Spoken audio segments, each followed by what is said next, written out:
ವಾಯವ್ಯ ಶಿಕ್ಷಕ ಮತಕ್ಷೇತ್ರದ ವಿಧಾನ ಪರಿಷತ್ ಸದಸ್ಯ ಹಾಗೂ ಮಾಜಿ ಸಂಸದರು, ಮಾಜಿ ಸಚಿವರು ಹಾಗೂ ಕಾಂಗ್ರೆಸ್ಸಿನ ಹಿರಿಯ ಮುಖಂಡರಾದ ಪ್ರಕಾಶ್ ಹುಕ್ಕೇರಿ ಅವರ 78ನೇ ಹುಟ್ಟುಹಬ್ಬವು ಅದ್ದೂರಿಯಾಗಿ ಆಚರಿಸಲಾಯಿತು.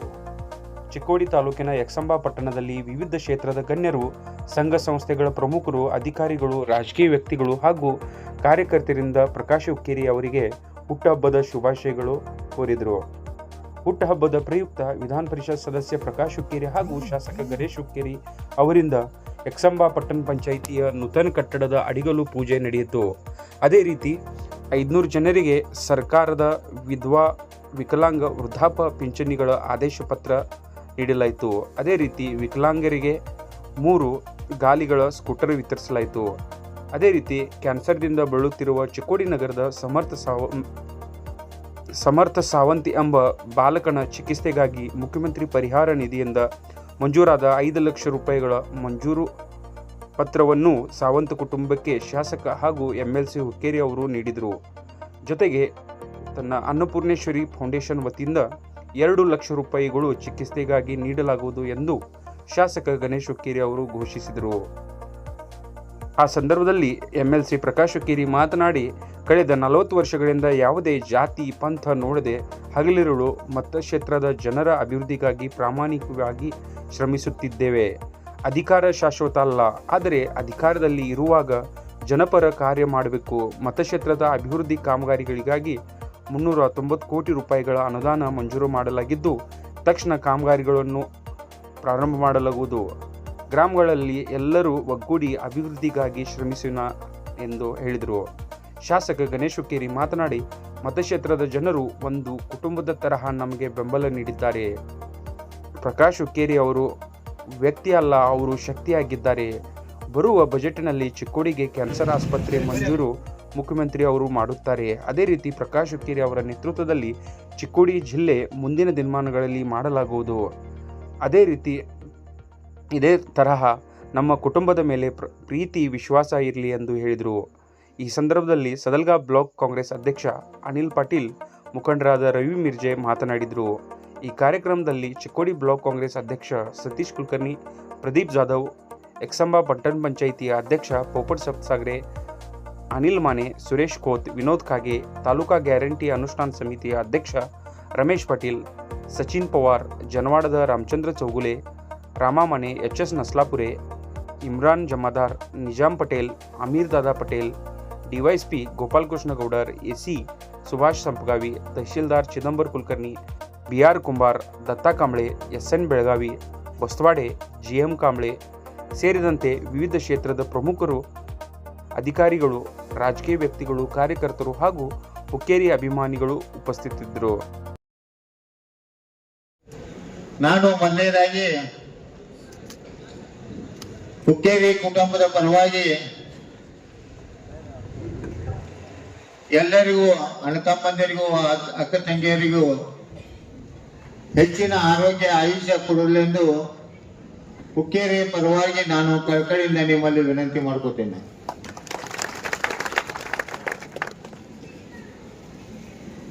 ತಮ್ಗೆಲ್ಲರಿಗೂ ಗೊತ್ತೈತಿ, 78 ವರ್ಷ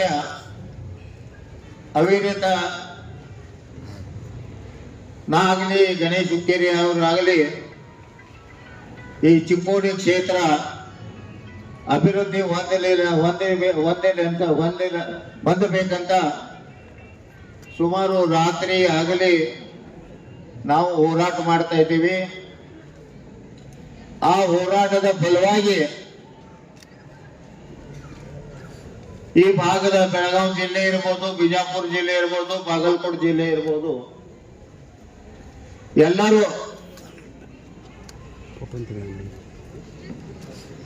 ಅಭಿವೃದ್ಧಿ ಸಲುವಾಗಿ ನಮಗೆ ವಿಶೇಷವಾದ ಅಭಿನಂದನೆಗಳನ್ನ ಸಲ್ಲಿಸಲಿಕ್ಕೆ ತಾವೆಲ್ಲರೂ ಬಂದಿದ್ದೀರಿ. ದಯವಿಟ್ಟು ಇಷ್ಟೊಂದು ದೊಡ್ಡ ಪ್ರಮಾಣದಾಗ ತಾವೆಲ್ಲರೂ ಬಂದಿದ್ದೀರಿ ಅಂತಂದ್ಮ್ಯಾಗ ನನ್ನ ಕರ್ತವ್ಯ, ನಿಮ್ಮ ಅಭಿನಂದನೆಗಳನ್ನ ನಾ ಸ್ವೀಕಾರ ಮಾಡಬೇಕು. ಮತ್ತು ನಾನು ನಿಮ್ಗ ಹೆಚ್ಚಿನ ಆರೋಗ್ಯ, ಆಯುಷ್ಯ ದೇವರಲ್ಲಿ ನಾವೀಗ ವಯಸ್ಸಿನ ಅನುಗುಣವಾಗಿ ನಾ ಈ ಕಾರ್ಯಕ್ರಮ ಮಾಡೋದು ಬೇಡ ಅಂತೇಳಿ ನಾ ಗಣೇಶ ಹೇಳ್ತಾ ಇದ್ದೀನಿ. ಈಗಾಗಲೇ ಬೆಂಗಳೂರಿನಲ್ಲಿ ಅಧಿವೇಶನ ನಡೀತಾ ಇದೆ. ಅಧಿವೇಶನದಲ್ಲಿ ಮುಖ್ಯ ವಿಚಾರಗಳನ್ನ ನಾವು ಈ ಭಾಗದ ಅಭಿವೃದ್ಧಿ ಬಗ್ಗೆ ಎತ್ತಬೇಕಾಗಿತ್ತು ಅಂದಾಗ ಗಣೇಶ್ ಹುಕ್ಕೇರಿ ಅವರು ಇಲ್ಲ,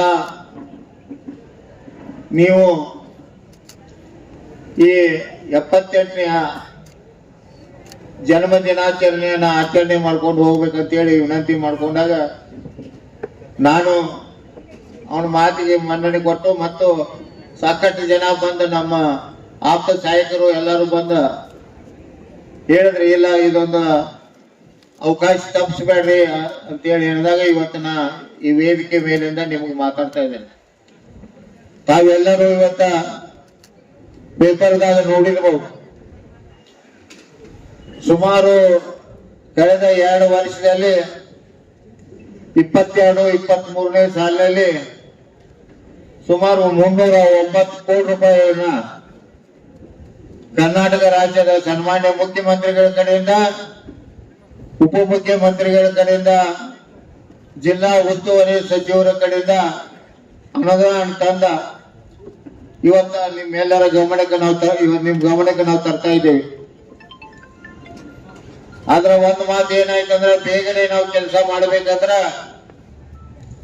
ಫ್ಯಾಕ್ಟ್ರಿಗೆ ಕಬ್ಬು ಹೋಗೋ ಸಲುವಾಗಿ ಆದಷ್ಟು ಮಟ್ಟಿಗೆ ನಾವು ಮತ್ತೆ ರಸ್ತೆ ಹಾಳಾಗೋದು ಬೇಡ, ಫೆಬ್ರವರಿ ತಿಂಗಳ ಮ್ಯಾಗ ನಾವು ಕೆಲಸ ಚಾಲೂ ಮಾಡೋಣ ಅಂತ ಹೇಳಿ ಇವತ್ತ ಈಗೆಲ್ಲ ಸಕ್ಕರೆ ಕಾರ್ಖಾನೆಗಳು ಬಂದಾಗಿರೋದ್ರಿಂದ ಇನ್ನು ಮುಂದೆ ರಸ್ತೆ ಮೇನ್ ರೋಡ್ ಇರ್ಬೋದು, ಹೊಲಗಳಿಗೆ ಹೋಗೋ ರೋಡ್ ಇರ್ಬೋದು, ಅವನ್ನೆಲ್ಲಗಳನ್ನ ನಾವು ಪ್ರಾರಂಭ ಮಾಡಿ ಈ ಸದಳಗ ಚಿಕ್ಕೋಡಿ ಕ್ಷೇತ್ರ ಅಭಿವೃದ್ಧಿ ಮಾಡಲಿಕ್ಕೆ ಸಂಪೂರ್ಣವಾದ ಸಹಕಾರವನ್ನು ನಾನು ಗಣೇಶ್ ಹುಕ್ಕೇರಿ ಅವರಿಗೆ ಕೊಡ್ತೇನೆ ಅಂತ ಈ ಸಂದರ್ಭದಲ್ಲಿ ಹೇಳ್ಕ ಇಷ್ಟಪಡ್ತೇನೆ. ನಮಗೆ ಅಧಿಕಾರ ಮುಖ್ಯ ಅಲ್ಲ, ಅಧಿಕಾರ ಬರ್ತೈತಿ ಹೋಗ್ತೈತಿ. 39 ವರ್ಷ ರಾಜಕಾರಣ, ಯಾವುದೋ ಜಾತಿ ಮತ ಅಂತ ಅಲ್ಲದ ಎಲ್ಲರೂ ನಮ್ಮವರು ಅಂತೇಳಿ ಎಲ್ಲ ಜಾತಿಯವರನ್ನ ನಾವು ವಿಶ್ವಾಸ ತಗೊಂಡ ಇವತ್ತು 39 ವರ್ಷ ನಾವು ಕೆಲಸ ಮಾಡ್ತೇನೆ. ಅದರ ನಂತರ ಸುಮಾರು ಗಣೇಶ್ ಹುಕ್ಕೇರಿ 15 ವರ್ಷಗಳಿಂದ ಈ ಭಾಗದ ಪ್ರತಿನಿಧಿಯನ್ನ ವಹಿಸಿ ಈ ಭಾಗದ ಕೆಲಸ ಮಾಡ್ತಾ ಇದ್ದೇವೆ. ತಮ್ಗೆಲ್ಲರಿಗೂ ಗೊತ್ತಿರಬಹುದು, 1978ರಲ್ಲಿ ಇವತ್ತು ನೀವು ಎಲ್ಲರೂ ನೋಡಿರ್ಬೇಕು, ಗ್ರಾಮ ಪಂಚಾಯತಿ 2.5 ಕೋಟಿ ರೂಪಾಯಿದ ಇವತ್ತು ಶಂಕುಸ್ಥಾಪನೆ ಮಾಡಿದೆವು. ಅವಾಗ ನಾ 78ರಿಂದ 83 ಪಟ್ಟಣ ಪಂಚಾಯತಿ ಗ್ರಾಮ ಪಂಚಾಯತಿ ಅಧ್ಯಕ್ಷನಾಗಿ, ಮಾಣಿಯವರು ಉಪಾಧ್ಯಕ್ಷರಾಗಿ ನಾವು ಕೆಲಸ ಪ್ರಾರಂಭ ಮಾಡಿದ್ವಿ ಸಾರ್ವಜನಿಕವಾಗಿ. ಆಮ್ಯಾಗ 86ರಿಂದ 88ರವರೆಗೆ ಜಿಲ್ಲಾ ಪಂಚಾಯತಿ ಸದಸ್ಯನಾಗಿ, 88ರಿಂದ ಇಲ್ಲಿವರೆಗೆ ಶಾಸಕನಾಗಿ, ಲೋಕಸಭಾ ಸದಸ್ಯನಾಗಿ, ವಿಧಾನ ಪರಿಷತ್ ಸದಸ್ಯನಾಗಿ ನಿಮ್ಮೆಲ್ಲರ ಸೇವೆ ಮಾಡಿದ್ರೆ ಅಂತ ಹೇಳಲಿಕ್ಕೆ ನನಗೆ ತುಂಬಾ ಖುಷಿ ಆಗ್ತಿತ್ತು. ಯಾವುದ ಒಂಥರದ ಗರ್ವದ ಮಾತ ಹೇಳ್ತಾ ಇಲ್ಲ. ಜೀವನದಾಗ ನಾವು ಹುಟ್ಟಿ ಬಂದ ಮ್ಯಾಗ ಜೀವನದಾಗ ಒಂದು ಅಧಿಕಾರ ಸಿಕ್ತಂದ್ರ ಆ ಅಧಿಕಾರದ ಸದುಪಯೋಗ ಮಾಡ್ಕೋಬೇಕಂತೇಳಿ ನಾ ಎಲ್ಲರಿಗೂ ಕಳಿಕಳಿಯಿಂದ ವಿನಂತಿ ಮಾಡ್ಕೋತೈತಿ. ಅಧಿಕಾರ ಬರ್ತೈತಿ, ಅಧಿಕಾರ ಹೋಗ್ತೈತಿ, ಆದ್ರೆ ಅಧಿಕಾರ ಹಿಂದೆ ನಾವು ಬೆನ್ನ ಹತ್ತಬಾರ್ದು, ಅಧಿಕಾರ ನಮ್ಮ ಬೆನ್ನ ಹತ್ತಬೇಕು. ಆ ದೃಷ್ಟಿಯಿಂದ ನಾವೆಲ್ಲರಿಗೂ ಕೆಲಸ ಮಾಡ್ಬೇಕು. ಆ ದೃಷ್ಟಿಯಿಂದ ಎಲ್ಲರೇ ನಾವು ಮಾತಾಡೋ ಹೇಳಿದಾಗ ಒಂದೊಂದ್ಸರಿ ವಯಸ್ಸಿನ ಅನುಗುಣವಾಗಿ ಸ್ವಲ್ಪ ಕೋಪದಿಂದ ಮಾತಾಡ್ತೇನೆ, ನಾನು ಸಿಟ್ಟಿನಿಂದ ಮಾತಾಡ್ತೇನೆ. ಆದ್ರ ನನ್ನ ಮನುಷ್ಯನ ಕೋಪ ಏನು ಇರಂಗಿಲ್ಲ. ಅಲ್ಲೇ 1 ಮಿನಿಟ್ ಅಥವಾ 2 ಮಿನಿಟ್ ಅಷ್ಟೇ ಇರ್ತೈತಿ. 2 ಮಿನಿಟ್ ಯಾಕಂದ್ರ ನೀವ್ ಇನ್ನೂ ಪೆಟ್ರೋಲ್ ಬಂಕ್ ದಾಟಿರಂಗಿಲ್ಲ, ಸರಿಪ ಅವ್ರು ಮಾತಾಡೋದು ಏನಂತಾರೆ ಕೇಳೋಣ ಅಂತ ಹೇಳ್ತೇನೆ. ಆ ದೃಷ್ಟಿಯಿಂದ ತಾವಿಷ್ಟೆಲ್ಲ ದೊಡ್ಡ ಪ್ರಮಾಣದಾಗ ತಾವೆಲ್ಲ ಸೇರಿದ್ದೀರಿ. ತಾವೆಲ್ಲರೂ ಇವತ್ತ ಅಭಿನಂದನೆಗಳನ್ನ ಸಲ್ಲಿಸಲಿಕ್ಕೆ ತಾವೆಲ್ಲರೂ ಬಂದಿದ್ದೀರಿ. ನಾನು ವಿಶೇಷವಾಗಿ ದೇವರಲ್ಲಿ ಪ್ರಾರ್ಥನೆ ಮಾಡ್ತೀನಿ, ನಿಮಗೆ ಆಯುಷ್ಯ ಆರೋಗ್ಯ ಕೂಡಲೇ.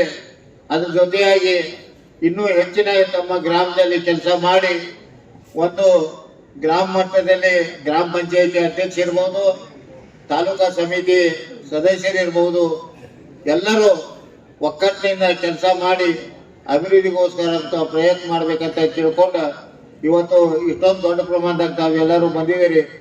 ಅದಕ್ಕೆ ಹೆಚ್ಚಿಗೆ ನಾವು ಮಾತಾಡೋದಿಲ್ಲ, ಕತ್ಲ ಮಾಡಿದ ತಾವು ದಯವಿಟ್ಟು ಇಲ್ಲೇ ಅಭಿನಂದನೆಗಳನ್ನ ಕೊಟ್ಟ ನಾನು ನಿಮ್ಗೆ ಎಲ್ಲರಿಗೂ ಅಭಿನಂದನೆ ಕೊಟ್ಟ ಆಯುಷ್ಯ ಆರೋಗ್ಯ ಕೊಡ್ಲಿ ಅಂತೇಳಿ ದೇವರಲ್ಲಿ ಪ್ರಾರ್ಥನೆ ಮಾಡಿ ನಂದು ಎರಡು ಮಾತುಗಳನ್ನ ಮುಗಿಸ್ತಾ ಇದೆ.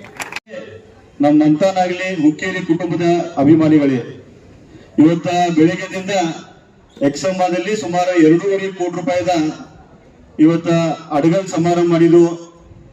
ವಿಶೇಷವಾಗಿ ಇಲ್ಲಿ ಎಕ್ಸಂಬಾದಲ್ಲಿ ಅನೇಕ ಕಾರ್ಯಕ್ರಮ ನಾವು ಬೆಳಿಗ್ಗೆದಿಂದ ಇಲ್ಲಿ ಮಾಡ್ಬೋದು ಬಂದಿದ್ದೀವಿ. ನಿನ್ನೆ ಸನ್ಮಾನ್ಯ ಮುಖ್ಯಮಂತ್ರಿಯವರ ಪ್ರಕಾಶನ ಹುಕ್ಕೇರಿಗ ಬೆಂಗಳೂರಿಗೆ ಬಂದ ಅಧಿವೇಶನದಲ್ಲಿ ಹಲವಾರು ಇವತ್ತ ಏನ್ ಬಜೆಟ್ ಮಂಡನೆ ಮಾಡ್ತಾ ಇದ್ದಾರೋ ಸಂದರ್ಭದಲ್ಲಿ ಹಲವಾರು ಮತ್ತೆ ಏನೇನು ಕೆಲಸಗಳದಾವು. ಇವತ್ತ ಶಿಕ್ಷಣ ಇಲಾಖೆ ಕೂಡ ಮಂತ್ರಿ ಅವ್ರು ನಿನ್ನೆ ಫೋನ್ ಮಾಡಿ ಇವತ್ತು ಬೆಂಗಳೂರಿಗೆ ಬರ್ಬೇಕಂತ ಅವ್ರು ನಿನ್ನೆ ಫೋನ್ ಮುಖಾಂತರ ಮಾತಾಡಿದ್ರು. ನಾವಾಗ್ಲಿ ಎಲ್ಲ ಟೀಮ್ ಕೂಡಿ ಇವತ್ತೇನ್ ಚರ್ಚೆ ಮಾಡಿದ್ವಿ ಅಂದ್ರೆ ಇಲ್ಲ ಇಲ್ಲಿ ಕಾರ್ಯಕ್ರಮ ಮಾಡಿದ್ವು, ಎಲ್ಲ ಕುಟುಂಬದ ಜೊತೆ ಸೇರಿ ಒಂದ್ ಒಳ್ಳೆ ಊಟದ ಕಾರ್ಯಕ್ರಮ ಆಗ್ಲಿ ಮತ್ತ ವಿವಿಧ ಇವತ್ತ ಅಂಗವಿಕಲ್ ಸೈಕಲ್ ಎಲ್ಲ ಹಂಚೋಣ ಅಂತ ಇವತ್ತು ಕಾರ್ಯಕ್ರಮ ಮಾಡಿದ್ವು. ಈ ಪುಣ್ಯ ಭೂಮಿಯಲ್ಲಿ ಸುಮಾರು ನಂಗ 46 ವರ್ಷ 1978ದಾಗ ನಾ ಏನ್ ಹುಟ್ಟಿನಿ, ಅವಾಗ ಪ್ರಕಾಶ್ ಅಣ್ಣ ಹುಕ್ಕೇರಿ ಅವರು ಮೊಟ್ಟ ಮೊದಲೇ ಗ್ರಾಮ ಪಂಚಾಯತಿ ಅಧ್ಯಕ್ಷನಾಗಿ MLC ಆಗಿ ಶಾಸಕರಾಗಿ ಮುಂದ ಲೋಕಸಭಾ ಸದಸ್ಯರಾಗಿ ಮತ್ತಿಗ ಇವತ್ತ ಡೆಲ್ಲಿ ಪ್ರತಿನಿಧಿಯಾಗಿ ಈ ಭಾಗದಲ್ಲಿ ಸೇವಾ ಮಾಡಕತ್ತಿದ್ದಾರೆ. ಈಗಾಗಲೇ ರವಿ ಮಿರ್ಜಿ ಅವರು ಹೇಳಿದ್ರು, ಬರೀ ಯಾತ್ ನೀರಾವರಿ ಇಲ್ಲ, ಪ್ರತಿಯೊಂದು ಕೇಂದ್ರ ಸರ್ಕಾರ ಅಥವಾ ರಾಜ್ಯ ಸರ್ಕಾರದಿಂದ ಏನೇನು ಯೋಜನೆಗಳು ಬರ್ತಾವ ಅವು ತಾಯಿ ಮತ್ತು ಮಕ್ಕಳು ಹಾಸ್ಪಿಟಲ್ ಇರ್ಬೋದು, ನೀರಾವರಿ ಯೋಜನೆ ಇರ್ಬೋದು, ನಾಳೆ ಏನೇನು ನಮ್ಮ ಸರ್ಕಾರಿಗಳು ಇವತ್ತು ನಮಗೆ ಸಾಮಾನ್ಯ ಜನರಿಗೆ ಇವತ್ತ ಹತ್ತಿನಿ ಹೇಳೋದು ಇವತ್ತ ಈ ಗಡಿ ಭಾಗದಿಂದ ಇವತ್ತ ಬೆಳಗಾಂ ಮಟ್ಟ ಹೋಗಿ ಏನೇನ್ ಕಚೇರಿದಿಂದ ಕೆಲಸ ಮಾಡ್ಬೇಕಾಗೈತಿ ಅದೆಲ್ಲ ಕೆಲಸವನ್ನ ನಾವು ಚಿಕ್ಕೋಡಿದಾಗ ಒಂದು ಆಫೀಸ್ ತಂದಂತ ಒಂದ್ ಒಳ್ಳೆ ಸುಗೋಡ್ರ ಎಲ್ಲ ಆಫೀಸ್ ನಮ್ಮ ಚಿಕ್ಕೋಡಿದಾಗ ಸನ್ಮಾನ್ಯ ಪ್ರಕಾಶ್ ಅಣ್ಣ ಹುಕ್ಕೇರಿ ಅವರ ಪ್ರಯತ್ನದಿಂದ ಆಗೈತಿ. ಮುಂದೆ ಬರೋ ದಿನಮಾನದಲ್ಲಿ ಸನ್ಮಾನ್ಯ ಮುಖ್ಯಮಂತ್ರಿ ಹಾಗೂ ಉಪಮುಖ್ಯಮಂತ್ರಿ ಜಿಲ್ಲಾ ಸಚಿವರು ಹೇಳಿದ್ದಾರೆ, ಚಿಕ್ಕೋಡಿ ಜಿಲ್ಲಾ ಘೋಷಣೆ ಆದ್ರೆ ಸನ್ಮಾನ್ಯ ಪ್ರಕಾಶ್ ಅಣ್ಣ ಹುಕ್ಕೇರಿ ನೇತೃತ್ವದಾಗ ನಾವು ಚಿಕ್ಕೋಡಿ ಘೋಷಣೆ ಆಗಿ ಇವತ್ತ ಇನ್ನ ಸಾಕಷ್ಟು ಇನ್ನ ದೇವರವ್ರು ಯಾಕೆ ಶಕ್ತಿ ಕೊಟ್ಟಿದೆ ಅಂದ್ರೆ ಇನ್ನ ಒಂದು ಮೆಡಿಕಲ್ ಕಾಲೇಜ್ ಯಾರ್ಯಾರು ಬಡವರು ಅದಾರು ಅವ್ರ ಮೆರಿಟೋರಿಯಸ್ ವಿದ್ಯಾರ್ಥಿಗೆ ಇವತ್ತು ಇಲ್ಲಿ ಬಡವ್ರಿಗೆ ಒಂದು ಮೆಡಿಕಲ್ ಕಾಲೇಜ್ ಆಗ್ಬೇಕು, ಇಂಜಿನಿಯರಿಂಗ್ ಕಾಲೇಜ್ ಆಗ್ಬೇಕು. ಅವ್ರ ಮೊನ್ನೆ CM ಹತ್ರ ಹೋಗಿ ಅವ್ರು ವಿನಂತಿ ಮಾಡಿದ್ದಾರೆ. ಯಾಕಂದ್ರೆ ಮುಂದಿನ ದಿನಮಾನ ನಾವು ನೋಡಕತ್ತೀವಿ ಕ್ಯಾನ್ಸರ್ ಪ್ರತಿ ಒಂದು ಮನೆ ಇನ್ನೊಂದು 5 ವರ್ಷ ಬಿಟ್ಟ ಒಂದು ಕ್ಯಾನ್ಸರ್ ಅಂದ್ರೆ ದೇವ್ರ ಇತರಲ್ಲಿ ಆಗಬಾರ್ದು. ಅದ್ರ ಪೇಷಂಟ್ ನಮ್ ಕ್ಯಾನ್ಸರ್ ಯಾವ ರೀತಿ ಮುಂದಿನ ದಿನಮಾನ ಯಾವ ರೀತಿ ಹೆಚ್ಚಿನ ಪ್ರಮಾಣದಾಗ ಇದಾಗ್ತಾ ಇದೆ, ಒಂದು ಕ್ಯಾನ್ಸರ್ ಹಾಸ್ಪಿಟಲ್ಗೂ ಕೂಡ ಮನವಿ ಮಾಡಿದ್ರು. ಬಹುತೇಕ ಮುಖ್ಯಮಂತ್ರಿ ಈ ಬಜೆಟ್ ಅಲ್ಲಿ ಒಂದು ಚಿಕ್ಕೋಡಿ ವಿಶೇಷವಾಗಿ ಒಂದು ಕ್ಯಾನ್ಸರ್ ಹಾಸ್ಪಿಟಲ್ ಮತ್ತು ಅನೇಕ ಯೋಜನೆಗಳ ಈ ಚಿಕ್ಕೋಡಿ ಮಾಡುವಂತದ್ದು ಒಂದು ಬಜೆಟ್ ಅಲ್ಲಿ ಘೋಷಣೆ ಮಾಡ್ತಾರು. ಆ ಸಂದರ್ಭದಲ್ಲಿ ನೀವೆಲ್ಲ ಒಂದು ಕುಟುಂಬ ಸದಸ್ಯರಾಗಿ ನಮಗೂ ಕೂಡ ಇವತ್ತ 3 ಬಾರಿ ಶಾಸಕರಾಗಿ ಸಾಕಷ್ಟು ಯುವಕರು ಕೂಡ ಸತೀಶ್ ಪಾಟೀಲ್ ಆಗ್ಲಿ, ರವಿ ಆಗ್ಲಿ, ನಮ್ಮ ಹೌಲಿ ಅವ್ರು ಈಗ ಬಂದರು, ಎಲ್ಲರಿಗೂ ಅನಿಲ್ ಪಾಟೀಲ್ ಆಗ್ಲಿ, ಇವ್ರು ಎಲ್ಲರಿಗೂ ಒಂದ ಪ್ರಕಾಶ್ ಅಣ್ಣ ಹುಕ್ಕೇರಿ ನೀವು ಗ್ರಾಮ ಪಂಚಾಯತಿ ಸದಸ್ಯರ ಎಲ್ಲರಿಗೂ ಪ್ರತಿ ಒಂದು ಮನೆಯಾಗ ನಮ್ಮೊಂದು ಶಾಸಕರದಾರ. ಅವ್ರ ಒಂದು ಆಶೀರ್ವಾದದಿಂದ ಅವ್ರು ಬರೀ ಒಂದು ವ್ಯಕ್ತಿ ಇಲ್ಲ, ಒಂದ್ ಜನರ ಶಕ್ತಿಯಾಗಿ ಒಂದು ಶಕ್ತಿ ಯಾರಂದ್ರೆ ಪ್ರಕಾಶ್ ಅಣ್ಣ ಹುಕ್ಕೇರಿ ಅದಾರ. ಈ ಸಂದರ್ಭದಲ್ಲಿ ಹೇಳಿ ಈ ಕಾರ್ಯಕ್ರಮ ಆದ್ಮೇಲೆ ಎಲ್ಲರಿಗೂ ಭೋಜನ ಆಗ್ಲಿ ಊಟದ ವ್ಯವಸ್ಥೆ ಮಾಡಿದೀವಿ. ಇವತ್ತ ಮಿಲಿಟರಿದವ್ ನಮ್ ಸಾವಂತ್ ಸುಮಾರು 15 ದಿವಸ ಹಿಂದ್ಗಡೆ ನಮ್ಮ ಪ್ರಕಾಶ್ ಅಣ್ಣ ಅವ್ರ ಕಡೆ ಬಂದಿರು. ವಿಶೇಷವಾಗಿ 7 ವರ್ಷದಾಗ ಸನ್ಮಾನ್ಯ ಮುಖ್ಯಮಂತ್ರಿ ಅವರ 5 ಲಕ್ಷ ರೂಪಾಯಿ ಪರಿಹಾರ ಅನುದಾನ ಯಾರಿಗೂ ಕೊಟ್ಟಿಲ್ಲ. ಅವ್ರ ಮಗ 4 ವರ್ಷ ಕ್ಯಾನ್ಸರ್ ಆಗಿತ್ತು. ಸ್ವಿಟ್ಜರ್ಲೆಂಡ್ ಔಷಧ ತರಬೇಕಾದ್ರೆ ಸುಮಾರು 75 ಲಕ್ಷ ರೂಪಾಯಿ ಅದೊಂದು ಖರ್ಚಿತ್ತು. ಸನ್ಮಾನ್ಯ ಮುಖ್ಯಮಂತ್ರಿ ಅವರ 5 ಲಕ್ಷ ಕೊಟ್ಟಿದ್ದಾರೆ. ನಾ ಜಿಲ್ಲಾಧಿಕಾರಿ ಹೇಳಿ ಅವ್ರ ಒಂದು 3 ಲಕ್ಷ ಕೊಟ್ಟಿದ್ದಾರೆ. ನಮ್ಮ ಅನ್ನಪೂರ್ಣೇಶ್ವರಿ ಫೌಂಡೇಶನ್ ವತಿಯಿಂದ ನಾವೊಂದು 2 ಲಕ್ಷ ರೂಪಾಯಿ ಸನ್ಮಾನ್ಯ ಪ್ರಕಾಶ್ ಅಣ್ಣ ಹುಟ್ಟುಹಬ್ಬ ನಿಮಿತ್ತವಾಗಿ ಅವ್ರು ಕೊಡುವಂತದ್ದು ಒಂದು ವ್ಯವಸ್ಥೆ ಮಾಡ್ತೀವಿ. ಆ ಮಗು ಬೇಗನೆ ಒಳ್ಳೇದಾಗ್ಲಿ. ಈ ಸಂದರ್ಭದಲ್ಲಿ ತಾವು ಎಲ್ಲರೂ ಬಂದಿರಿ. ಈ ಒಳ್ಳೆ ಕಾರ್ಯಕ್ರಮದಲ್ಲಿ ತಮ್ಗೆಲ್ಲರಿಗೂ ಶುಭ ಹೇಳಿ ಇನ್ನ ಹೆಚ್ಚಿನ ಆರೋಗ್ಯ ಶಕ್ತಿ निम्मेल्लारू आशीर्वाद प्रकाश अण्णागिरली ಅಂತ ಹೇಳಿ ಎರಡು ಮಾತು ಮುಗಿಸುತ್ತೇನೆ. पहिल्यांदा आम्ही त्यांचं अभिनंदन करायला पाहिजे की 40 वर्षापूर्वी आमचा जुना सदलगा मतदारसंघ कसा होता. साहेब पहिल्यांदा MLC झाल्यानंतर जे त्याने काम करायला चालू केलं ते आज तागायत अजून हातातले फाईल त्यांनी ठेवले नाहीत. आजच्या ह्या वयात सुद्धा बेंगळुरूमध्ये जाऊन ऑफिस टू ऑफिस फाईल आमच्या घेऊन आमच्या सगळ्यांची कामं करून आम्हाला इथं बोलवून त्यांनी आमची कामं झाल्यात म्हणून सांगतात. असलं तुमचं आमचं भाग्य कुठंच मिळणार नाही. हे नेतं आम्हाला कधीही मिळणार नाहीत आणि त्यांच्यासाठी आम्ही एवढीच प्रार्थना करूया की साहेब तुम्ही आमच्यासाठी 100 वर्षे तुम्हाला देवानं आयुष्य द्यावं व आमचं आयुष्यही तुम्हाला द्यावं एवढं सांगून मी माझं 2 शब्द संपवतो. ನಮ್ಮ ನಿಮ್ಮೆಲ್ಲರಿಗೆ ಹಿರಿಯರು ಜನರಿಂದ ಜನರಿಗೋಸ್ಕರ ಜನ ನೆಚ್ಚಿದ ನಾಯಕರಾದಂತ ವಿಕಾಸ ರತ್ನ ಪ್ರಕಾಶಣ್ಣ ಹುಕ್ಕೇರಿ ಅವರ 78ನೇ ಹುಟ್ಟುಹಬ್ಬಕ್ಕೆ ತಾವೆಲ್ಲರೂ ಆಗಮಿಸಿದಿರಿ. ಈ ಹುಟ್ಟುಹಬ್ಬದ ವೇದಿಕೆ ಮೇಲೆ ಆಶೀರ್ವಾದರಾದಂತ ನಮ್ಮ ಚಿಕ್ಕೋಡಿ ಸದಲಗ ಮತಕ್ಷೇತ್ರದ ಜನಪ್ರಿಯ ಶಾಸಕರಾದಂತ ಗಣೇಶಣ್ಣ ಹುಕ್ಕೇರಿ ಅವರೇ, ಸದಲಗ ಚಿಕ್ಕೋಡಿ ಬ್ಲಾಕ್ನ ಅಧ್ಯಕ್ಷರಾದಂತ SP ಕುಲಕರ್ಣಿ ಅವರು ಮತ್ತು ಅನಿಲ್ ಪಾಟೀಲ್ ರೇ, ಅದೇ ರೀತಿ ಇನ್ನುಳಿದಂತ ವೇದಿಕೆ ಮೇಲಿದ್ದಂತ ಎಲ್ಲ ಹಿರಿಯ ಮುಖಂಡರೇ, ಇಲ್ಲಿಗೆ ಆಗಮಿಸಿದಂತ ಎಲ್ಲ ಚಿಕ್ಕೋಡಿ ಸದಲಗ ಮತಕ್ಷೇತ್ರದ ಹುಕ್ಕೇರಿ ಮನದಾನದ ಅಭಿಮಾನಿ ಬಳಗದ ಸಹೋದರ ಸಹೋದರಿಯರೇ ಮತ್ತು ಮಾಧ್ಯಮದ ಮಿತ್ರರೇ ಮತ್ತು ಸದಲಗ ಮುನ್ಸಿಪಾಲಿಟಿಯ ಸದಸ್ಯರೇ ಹಾಗೂ ಚಿಕ್ಕೋಡಿ ಮುನ್ಸಿಪಾಲಿಟಿಯ ಸದಸ್ಯರೇ ಹಾಗೂ ಯಕ್ಷಮ ಪಟ್ಟಣ ಪಂಚಾಯಿತಿಯ ಸದಸ್ಯರೇ ಹಾಗೂ ಈ ಕಾರ್ಯಕ್ರಮಕ್ಕೆ ಆಗಮಿಸಿದಂತ ಎಲ್ಲ ಗ್ರಾಮ ಪಂಚಾಯಿತಿಯ ಅಧ್ಯಕ್ಷರೇ, ಉಪಾಧ್ಯಕ್ಷರೇ, ಸೌರವ ಸದಸ್ಯರೇ ಹಾಗೂ ಮಾಜಿ ತಾಲೂಕಾ ಪಂಚಾಯಿತಿ ಸದಸ್ಯರೇ ಹಾಗೂ ಮಾಜಿ ಜಿಲ್ಲಾ ಪಂಚಾಯಿತಿಯ ಸದಸ್ಯರೇ, ಇವತ್ತು ವಿಶೇಷವಾಗಿ ಮಾನ್ಯ ನಮ್ಮ ನಾಯಕರಾದಂತ ಪ್ರಕಾಶಣ್ಣ ಹುಕ್ಕೇರಿ ಅವರ ಬದ್ದಲ್ಲ ಹೇಳೋದಾದ್ರ ಕಳೆದ ಸುಮಾರು 40 ವರ್ಷಗಳ ಮೇಲ್ಪಟ್ಟು ಮೊದಲ ನಮ್ಮ ಹಳಿ ಸದಲಗ ಮತಕ್ಷೇತ್ರ ಡಿಲಿಮಿಟೇಷನ್ ಆದ ನಂತರ ಚಿಕ್ಕೋಡಿ ಸದಲಗ ಮತಕ್ಷೇತ್ರದ ಪರಿಸ್ಥಿತಿ ಯಾವ ರೀತಿ ಇತ್ತು ಅನ್ನೋದ ನಿಮ್ಮೆಲ್ಲರಿಗೂ ಗೊತ್ತೈತಿ ಮತ್ತು ನಮ್ಗಿಂತ ಹಿರಿಯರಿದ್ದವರಿಗೂ ಕೂಡ ಗೊತ್ತೈತಿ. ಆದ್ರ ಅವರು ಅವಿರತ ಒಂದು 40 ವರ್ಷದ ಸುದೀರ್ಘ ಜನರ ಸೇವೆ ಹಾಗೂ ರಾಜಕಾರಣದ ಈ ಭಾಗದ ವಿಧಾನ ಪರಿಷತ್ ಸದಸ್ಯರಾಗಿ, ಜಿಲ್ಲಾ ಪಂಚಾಯಿತಿಯ ಸದಸ್ಯರಾಗಿ, ವಿಧಾನಸಭೆಯ ಸದಸ್ಯರಾಗಿ ಮತ್ತು ಲೋಕಸಭೆಯ ಸದಸ್ಯರಾಗಿ ಮತ್ತು 2 ಬಾರಿ ರಾಜ್ಯದ ಸಚಿವರಾಗಿ ಮಾಡಿದಂತ ಕಾರ್ಯ ಇವತ್ತು ನೀವು ಇಡೀ ಕರ್ನಾಟಕದ 224 ಮತಕ್ಷೇತ್ರಗಳಲ್ಲಿ ಅತ್ಯುತ್ತಮ ಸುಗಮಯ ಜೀವನವನ್ನ ಸಾಗಿಸ್ತಿರೋದು ಯಾರಾದರೂ ಇದ್ರ ಕರ್ನಾಟಕದಾಗ ನಾವು ಚಿಕ್ಕೋಡಿ ಸದಲಗ ಮತಕ್ಷೇತ್ರದ ಜನರಂತ ಈ ಸಂದರ್ಭದಲ್ಲಿ ಹೇಳಕ್ ಬಯಸ್ತಾ ಇದ್ದೇವೆ. ಯಾಕಂದ್ರೆ ಈ ವಯಸ್ಸಿನಲ್ಲೂ ಕೂಡ ಮೊನ್ನೆ ಸದಲಗದಲ್ಲಿ ಛತ್ರಪತಿ ಶಿವಾಜಿ ಮಹಾರಾಜರ ಒಂದು ಪುತ್ಥಳಿ ಅನಾವರಣ ಕಾರ್ಯಕ್ರಮದಲ್ಲಿ ಧಾರವಾಡ ಜಿಲ್ಲೆಯ ಉಸ್ತುವಾರಿ ಸಚಿವರಾದಂತ ಸಂತೋಷ್ ಲಾಡ್ ಅವರು ಬಂದಿದ್ರು. ಅವರು ಕೂಡ ಅಲ್ಲಿ ಆ ಭಾಷಣದಲ್ಲಿ ಹೇಳಿದ್ರು 78 ವಯಸ್ಸಾದ್ರೂ ಕೂಡ ಕರ್ನಾಟಕದ ಕೀಗ ಅಂತೇಳಿ ಆದ್ರ ಅವ್ರ ಪೈಲ ಬಂದ ಕೂಡಲೇ ಎಲ್ಲಾ ಟೈಗರ್ ಕೂಡ ಇದ್ದವ್ರಿಗೆ ನಿಮ್ಗೆಲ್ಲರಿಗೂ ನನ್ನ ನಮಸ್ಕಾರಗಳ ತಿಳಿ ಪಂಪದ ಮ್ಯಾಗ ಸ್ಪಷ್ಟವಾಗಿ ಹೇಳಿದ್ರು. ಯಾಕೆ ಮಾತನ್ನ ಅವ್ರು ಹೇಳಿದ್ರು ಅಂದ್ರ ಈ ವಯಸ್ಸದಾಗೂ ಕೂಡ ಅವರು ಕಳೆದ 40 ವರ್ಷಗಳಿಂದ ರಾಜಕಾರಣದಲ್ಲಿ ವಿಧಾನ ಪರಿಷತ್ ಸದಸ್ಯರಾಗಿ, ವಿಧಾನಸಭೆಯ ಸದಸ್ಯರಾಗಿ, 2 ಸಚಿವರಾಗಿ, ಲೋಕಸಭಾ ಸದಸ್ಯರಾದ ಕೆಲಸ ಮಾಡಿದ್ರು ಕೂಡ ನಮ್ಮ ಚಿಕ್ಕೋಡಿ ಸದಲಗ ಮತಕ್ಷೇತ್ರದ ಯಾವ್ದಾದ್ರು ಒಂದು ಫೈಲ್ ಇತ್ರ ಆ ಫೈಲ್ ಅನ್ನ ಬೆಂಗಳೂರಿನಲ್ಲಿ ಟೇಬಲ್ ಟು ಟೇಬಲ್ ಹೋಗಿ ಕಾಮಗಾರಿಯನ್ನ ಮಂಜೂರಾತಿ ಪಡೆಯೋದಕ್ಕೋಸ್ಕರ ಅವರ ತಮ್ಮ ಆರೋಗ್ಯದ ಕೂಡ ವಿಚಾರ ಮಾಡದನ ಇವತ್ತು ನಮ್ಮ ಭಾಗದ ಕೆಲಸಕ್ಕೋಸ್ಕರ ಹಗಲಿರೋಳ ಬೆಂಗಳೂರಿನಲ್ಲಿ ಅವ್ರ ಕೆಲಸವನ್ನು ಮಾಡ್ತಾ ಇದ್ದಾರೆ. ಅದೇ ಕಾರಣಕ್ಕ ಇವತ್ತು ನಾವು ಮಾಧ್ಯಮದಾಗ ನೋಡ್ತೀವಿ, ಎಲ್ಲ ಕಡೆ ನೋಡ್ತೀವಿ, ಅಲ್ಲಿ ಕೆಲಸ ಇಲ್ಲ, ಇಲ್ಲಿ ಕೆಲಸ ಇಲ್ಲ, ಅಲ್ಲಿ ಇದಿಲ್ಲ, ಅದಿಲ್ಲ.